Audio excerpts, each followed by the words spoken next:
aching and gnawing sense of incompleteness seems to be the baseline state of any addiction. We believe, either consciously or otherwise, that deep down, we're simply not enough. Left exactly as we are, without any chemical or artificial enhancements, we're not equipped to get the love and attention that we so desperately want from the world.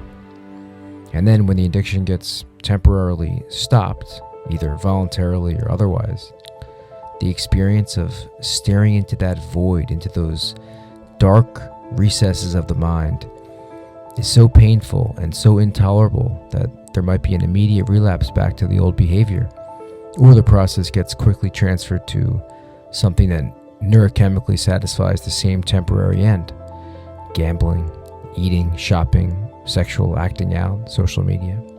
The British psychiatrist Laing said that there are 3 things human beings are afraid of: death, other people, and their own minds.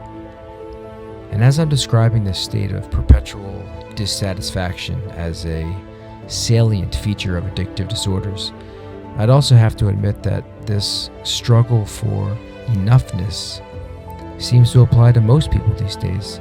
Maybe it's even somewhat of a universal truth rather than a pathological exception.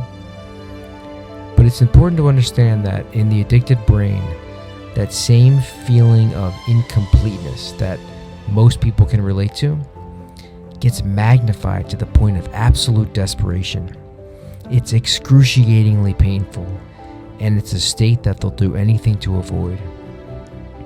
So in the non-addicted population, that internal angst might manifest as a host of other problems, probably some type of chronic low-grade depression, likely some anxiety or sleep trouble, or just generalized cynicism towards the world. And I don't minimize those experiences at all. But in the addicted person, since the pain is of a greater intensity, and since the brain has also learned exactly what will make that pain go away, if only for a moment, it will naturally and instinctively gravitate back towards that known source of relief. So what an onlooker might observe as being evidence of disease, the chronic use of a harmful drug, for example, the famous psychotherapist Carl Benninger would refer to not as disease, but as a desperate flight from disease. And so ultimately, it seems, the only way to make that big hurt go away without continuing to jump from addiction to addiction, or to just let one of them completely and permanently destroy everything, is to somehow experience true compassion towards ourselves. Once I can begin to see and feel the true pain, the darkest pain, for what it is, the need to escape it starts to dwindle.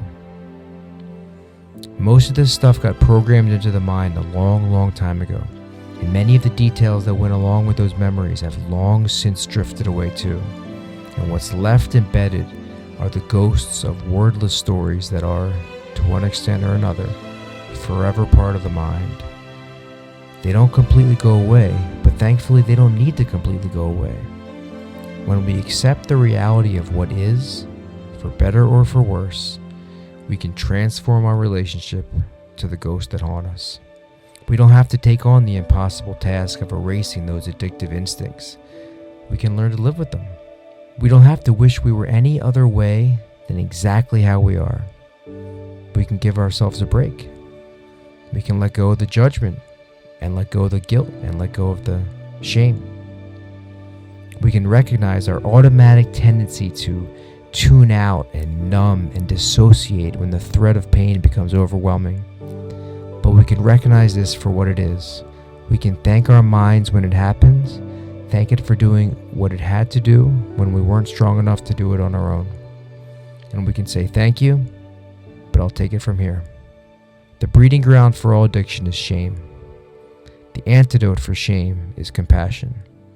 And where there's genuine compassion, you'll find genuine recovery.